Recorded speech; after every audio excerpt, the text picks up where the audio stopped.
As the United States prepares for the 2024 presidential election, many are speculating about who will be chosen as Donald Trump's running mate. One potential candidate that has emerged in recent discussions is Elise Stefanik, a Republican representative from New York's 21st Congressional District. So, who is Elise Stefanik, and why could she be a good vice president for candidate for Donald Trump? First, let's look at her impressive background. What makes her a strong contender for vice president? Well, she graduated from Harvard University with a degree in government at the age of 22, and has since worked on various political campaigns and served as a foreign policy advisor to Vice President Paul Ryan. Her experience as a policy congresswoman has shown that she is totally capable of handling important duties, and she did so at such a young age. She is known for her strong conservative views, but was thrust into the national spotlight in December of 2023 when she was involved with the anti-Semitism case with the Ivy League. She has a strong working relationship with Donald Trump, and a recent study shows that she agrees on about 77% of policies with the former president. Do you think she'd make a good candidate? Let's play her in 270 and find out. As we tune into 270 on turn number 3, I'd like to thank my daughter Mackenzie for making her 270 videos debut. We decided to go into national groups as we're playing against an FDR and a Ron DeSantis. Now, we're going to complete our big conservative this turn. We did already go women's movement and gun lobby, and also opened up in evangelicals. Now, FDR is in California, uncontested, and most FDR players try to get Texas with California and go for that big oil strategy. I could go into New York and try to block the high-tech and town and gown strategy. But, I have a penalty in African American, and so I'm not sure that's the route I want to do. 3-player multiplayer matches, it's important to try to avoid conflict as much as possible, and so I am going to go into Old South. I'm going to go in the states that are uncontested, including Arkansas, Maryland, South Carolina, Georgia, Mississippi, and Alabama, and I'm going to signal to DeSantis, look, I'm not after you. Going into New York would not have been a bad play, but we'll see exactly what happens here on turn number 5 as FDR goes up to the 3rd pip in California. He's going to pressure in North Carolina, has pressure in Pennsylvania, and so really I'm not too worried about DeSantis at this term. He does not even have a bonus yet, and so it looks like it is really a Stefanik versus an FDR match. So I'm completing my Old South bonus on this turn, and now I have to decide, do I want to pivot to swing states or African American? And so obviously, with that penalty in African American, I am going to have my eyes on the swing states. Arizona and Michigan are also African American states, as is Florida. As FDR goes up to the 3rd pip in Illinois, right behind DeSantis, there was additional pressure in Michigan, actually a clash for us, so we're going to leave that alone for a little bit. And FDR putting a little bit of token pressure on us in women's movement. If he wants to spend his free cash in women's movement, he can have it. However, he also went into New York, so it's very unlikely he's going to chase me in national groups. I'll just let him waste that $75,000. Now, at this point, I would have wished we would be in New York, but it's not detrimental to us. We can go up in Iowa and Wisconsin for additional swing state pressure. But really the big move this turn is we are going to pressure California. I don't know how FDR will actually handle pressure himself. He actually overspins to the 4th pip in New York, which is not a bad strategy. However, he did not know that we were going to pressure in California. We only have the Old South bonus, but we have national groups building up cash reserves for us. And so we're going to see how much money he spends in California. I'm expecting 1 pip, and we are going to go up in Iowa, Nevada, Arizona, and then open into some African-American states.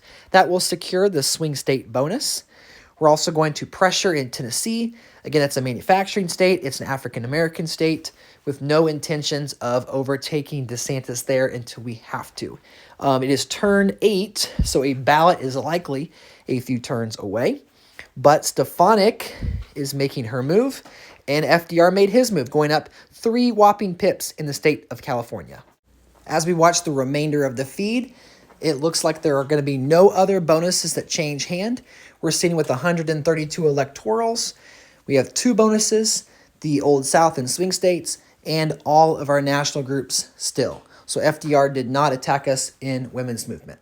As we analyze the map on this turn, DeSantis does have the manufacturing bonus without Texas via the hangman strategy. However, FDR is pressuring him in multiple states, Michigan, Pennsylvania, Illinois, North Carolina. So look for that bonus to be lost on this turn. I want to pressure in New York, even though he's already up to the 4th pip, just because I've seen he has a tendency to defend heavily in California. And I do not want FDR to push his additional funds into Texas and really 3-corner me where he has California, Texas, and New York and all of the bonuses that come with those states. So let's check out the feed here on turn 9. There it is. There's the big flip in the state of Illinois that will almost certainly allow FDR to get that Latino bonus this game. I can guard against that as long as I can. But let's go ahead and get into Texas now. Even if it results in a clash, that'll give us access to where we're in all 3 of those big states. I do expect pressure in Florida very soon from FDR, but I've built up my bonus reserves in swing states and in the Old South, and I still have a lot of money coming in with those national groups. So at this point, really, like I mentioned earlier, it is a 2-team race between FDR and Stefanik, and I'll do my best to rep Stefanik. We have 19 electorals locked in with Illinois. We don't have a whole lot else on that front, so we are a ways away from a ballot. But on turn number 10, it's going to be interesting to see what DeSantis does. Does he go up in Texas? Does he pressure somewhere else? Or does he forfeit early? And the answer is he forfeits early. So FDR can now take his full attention to us, and there'll be more blue on the map than there was a little bit because of his token pressure in some of those states. So the good thing is there was no pressure in Texas. We can go up to the 3rd pip uncontested. We can also enter into Pennsylvania and Ohio, go up in Louisiana, Wisconsin. We can go up in some oil and gas states, Tennessee. Let's go ahead and lock North Carolina. Just have a gut feeling that he's going to go there. And only a $562,000 spend for FDR compared to our $1.3 million. I was wrong about North Carolina. We have a lock of New York. So another defensive dentist coming in and locking a big state, which will just about turn the election over to us. We get the African American, we get the manufacturing bonus, and we also get the agriculture bonus. What are we missing? We're missing Latino, export, we're missing oil and gas. We should get oil and gas this turn. There's the Florida pressure that often comes in TwoSeventy about this point of the game if it doesn't happen earlier in a swing state battle. And then you know what time it is. It's time to get into some states so that we can force another ballot. Again, it's not that we're afraid of losing, but we're just trying to get in the states, get those EVs, and make it a lot harder for FDR to, make a critical move right now because we can then have more pivot points. So he's pressure us in Louisiana. He does overtake us to the 8th pip in Michigan. There's not a lock. Look for him to maybe defend Pennsylvania. Nope, he does not defend Pennsylvania. So with our overtaking there, he does not go up in Washington. I do not believe that he will have the export bonus. No, but we get the oil and gas bonus. So we're going to lock Michigan. We're going to go up to the 8th pip in Pennsylvania. Probably could go more, but we're going to go up in a few more states with some higher EVs. I don't have enough to go for Washington. running out of time. Maybe I could go less in Pennsylvania and go for Washington for export. But we have a clash in Michigan, so he is using his bonus funds there. He's also going up in Missouri and Minnesota for those high EVs. Hi, Mackenzie. Oh, Mackenzie. He overtook us in Pennsylvania. That's not good. But that's okay, because we're still sitting at 341 EVs. As I'm going to walk into the other room here and hopefully let Mackenzie play with some of her toys. Nope, she's following me. That's okay. Hopefully FDR lets us have one of Pennsylvania or Michigan, but that is unlikely. Getting into a few more empty states, as well as one pipping my opponent in some of the soft leads that he has. We've got about 10 seconds here. We are able to one pip him in Connecticut. He does lock Delaware. Louisiana is also locked. 8 more EVs toward the total. Michigan is defended. He'll probably also defend. We flip Mississippi. He'll also defend Pennsylvania most likely. I probably should just let him have those. Those will contribute to the 100 EVs locked in. But we're getting more money per turn, so I don't really care. Also, I'm stubborn. If you didn't know that about me, it is a true fact. So let's be persistent. Let's also lock Washington. So he has high-tech money. He has to spend it somewhere. So if he keeps spending his high-tech in Pennsylvania, maybe he won't spend it in Washington. I could try to flip Minnesota with my ag money. Maybe he'll use his town and gown money elsewhere. He does flip Indiana and Kansas. So again, he's just going for EVs. I'll be able to overtake those on the ballot. Maybe it's time I give up on Michigan and Pennsylvania, but we flip back Mississippi as he takes back Nebraska and Montana. Oklahoma, we have a clash in Oregon, and there's one last clash in Pennsylvania. So I think it's time to give up on those states, but we do lock Washington like I thought. Very good. All right, let's look at the board for just a second. I have African American, Latino, oil and gas, agriculture, manufacturing, Old South, swing state money to spend. We're locking Minnesota. We're going to flip back those manufacturing states. And for the rest of the round, we're going to hide in the bathroom so Mackenzie cannot ring a classroom buzzer. Ding, ding, which was playing the last round. So we do have a ballot round here on turn number 17.